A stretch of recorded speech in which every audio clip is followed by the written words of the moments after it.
आपने शायद कभी सुना नहीं होगा, एक आम जिसकी कीमत 1,87,000 रुपये है। जी हाँ, बिल्कुल सही कहा मैंने। और यह आम है जापान का मियाजाकी, जो पूरे अंतर्राष्ट्रीय बाज़ार में आम जो फलों का राजा कहा जाता है उसमें सर्वाधिक कीमत वाला आम है, जिसका उत्पादन छत्तीसगढ़ के सूरजपुर ज़िले में कमलपुर में एक रिटायर्ड महाप्रबंधक जो कोल इंडिया के कई जगहों पर अपनी सेवाएं दे चुके हैं उनके बागवानी में हुआ।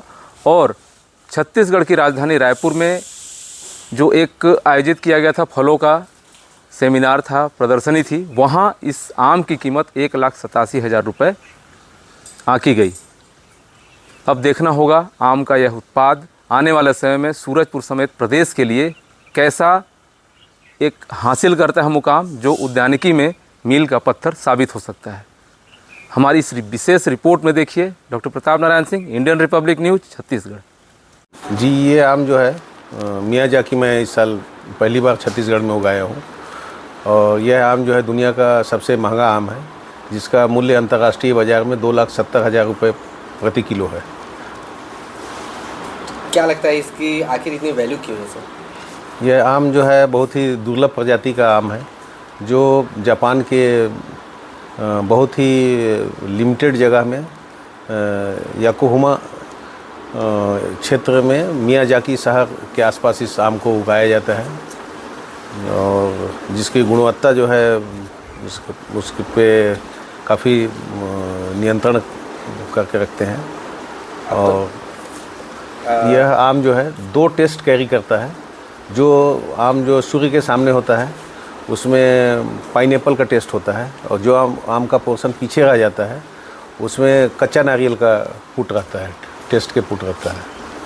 साथ ही यह आम जो है इसका जो मैच्योर होने का जो दर है वो भी काफ़ी सेंसिटिव आम है। इसका जो ये पोर्शन आप देख रहे हैं, फल को जोड़ने वाला पोर्शन, ये बहुत ही सेंसिटिव होता है। ये हवा से अगर हिलता है तो इसमें क्रैक हो जाते हैं और क्रैक होने के बाद जो रस बहता है वो पोर्शन इन्फेक्टेड हो जाता है और आम जो है गिर जाता है, मैच्योर नहीं हो पाता है। जर्नी के बारे में बताइए सर, आखिर ये जापान से यहाँ तक जर्नी कैसे हुआ इस आम के बारे में? देखिए, जहाँ तक आमों का आप जानते हैं कि आमों का जो है वो विशेष वर्ग के लोग विशेष प्रजाति के आमों को संरक्षित करते हैं, विशेष जगह में उगाए जाते हैं। इस तरह तो आप जानते ही हैं। जैसे हमारे यहाँ जो है आप सुने होंगे मालदा आम, मालदा विशेष जगह में उगाया जाता है, फिर भले चल करके पूरे भारत में फैल गया है।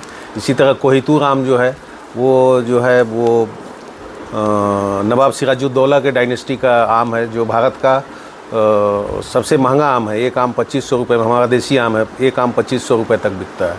इस तरह ये जो है आम जापान का संरक्षित आम है, वहाँ ही केवल उगाया जाता था और ये बाद में जो है बाकी जगहों में फैल रहा है। यही है। छत्तीसगढ़ में सूरजपुर में क्या संभावना है सर इस आम को के उत्पादन को लेकर आने वाले दिनों में? इसे उगाया जा सकता है।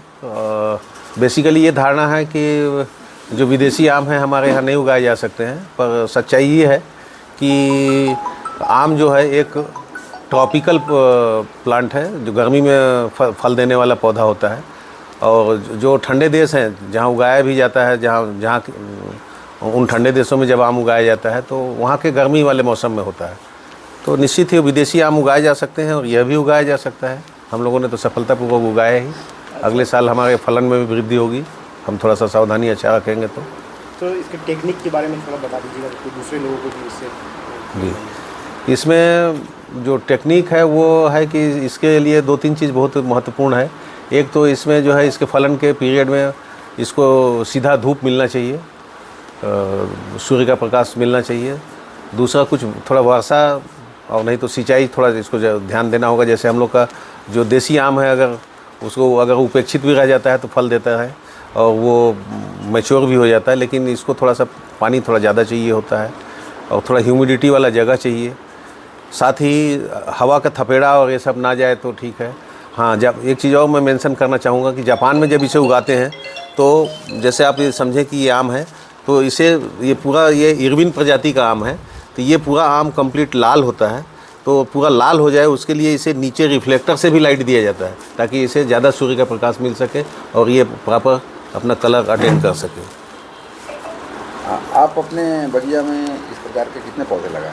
मैं अपने बगिया में इस तरह का 2 पौधा लगाया हूँ। औद्योगिक देश के सबसे बड़े कंपनी में इतने बड़े पद में रहे आप, देश को ऊर्जा देने का काम किए कोयला के माध्यम से, अचानक से ये धरातल पे कृषि के क्षेत्र, उद्यान के क्षेत्र में कैसे रुचि हुई सर? और अभी इसके बारे में जानकारी दीजिए, कितने क्षेत्रफल में और किस तरह का वेरिएशन है आपके उद्यान में? जी, निश्चित मैं जो है भारत के महारत्न कंपनी से महाप्रबंधक के पद से सेवानिवृत्त हुआ हूँ और 60 साल सेवानिवृत्त करने के बाद आदमी का कम से कम और 20 साल का कम से कम खेला हो गया, क्योंकि लाइफ एक्सपेक्टेंसी बढ़ गई है। तो उसे भी जैसे आप हर चीज़ प्लान करते हैं, पोस्ट रिटायरमेंट भी आपको ठीक से प्लान करना होगा, तभी आप रहेंगे। नहीं तो आजकल सामान्यतः होता है कि लोग पोस्ट रिटायरमेंट अपने बच्चों को दोष देते हुए और व्यवस्था पर दुख व्यक्त करते हुए देखे जा सकते हैं। पर मैंने तय किया कि मैं अपने फार्मिंग के क्षेत्र में जाऊंगा और जिस जगह मैं पैदा हुआ हूँ, जिस जगह मुझ सहमत तो मैं पूरी थी। अगर सहमत न होती तो मैं और बाकी लोग रिटायरमेंट के बाद बड़े बड़े शहरों में जाना पसंद किए तो मैं भी शायद वही करती। और यहाँ आने के पहले ही मेरे हस्बैंड का इसमें बहुत रुझान था। रिटायरमेंट के पहले ही ये प्लान कर लिए थे। उसके पहले इधर ज़मीन लेके कुछ हमारा अमरूद का जो पेड़ है पहले लगा चुके थे। इसमें मेरे घर वालों का, मेरे ससुराल वालों का, मायके वालों का बहुत ही योगदान था। क्योंकि हम तो आ नहीं पाते थे, जब भी आते थे 2 दिन 4 दिन के लिए तो उसमें कुछ नहीं कर पाते। ये सब मिलके इस फार्म हाउस को इसकी भूमिका बना के रखे थे, जिसको आने के बाद हम लोग इसको आगे बढ़ाए, या कहिए कि अपने हिसाब से हम लोग इसको वो कर रहे हैं। उसके लिए तो सोच इन्हीं का जाता है और कई बातों में मना भी करती रहती हूँ कि क्यों इस तरह का करते रहते हैं, चुपचाप शांति से जीवन जिए, जितना है उसी में ये हो के क्यों। तो ये बोलते हैं नहीं, अगर एक दिन भी हमको इस धरती पे रहना है तो हमको नया नया करते रहना चाहिए।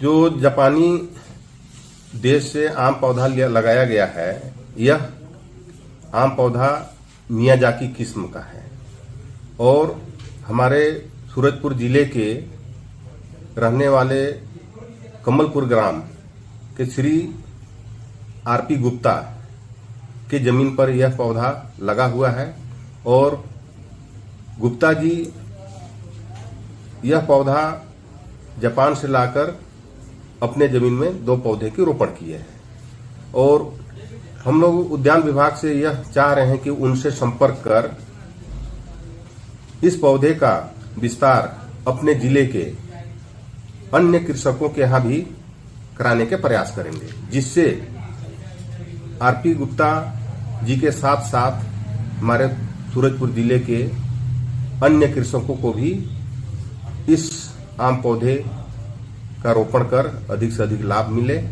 और इसका प्रचार प्रसार दूर दूर तक जाए। जो अभी जो जापानी पौधा लगा हुआ है, इसमें जो हम लोग को थोड़ा सा पौधे के आधार पर खाद उर्वरक जैसे एनपीके की आवश्यकता होगा।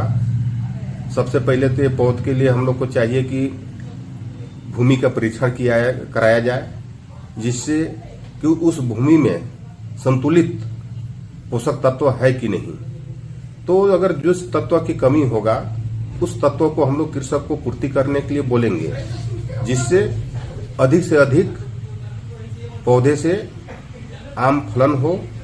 और आम फलन के लिए हम लोग कृषकों को मार्गदर्शन भी करेंगे कि बौर आने से पहले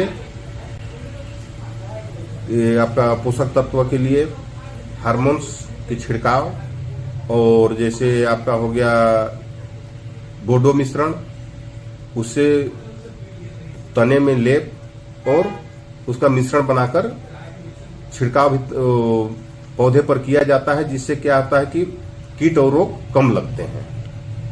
जैसा कि उनके द्वारा बताया गया कि 14 फल लगा था, जिसमें से किसी न किसी कारण से 13 फल गिर गए और 1 फल बचा था। उसमें हम लोग को लगता है न कोई तत्व की कमी होगा, तभी वो पौधे गिरे हैं। उसके लिए विभाग प्रयास करेगा कि आने वाले समय में अधिक से अधिक फल लगे। उसके लिए हम लोग खाद उर्वरक और अन्य जो जरूरी चीज है उसको हम लोग मार्गदर्शन कर उपचार के लिए बताएंगे।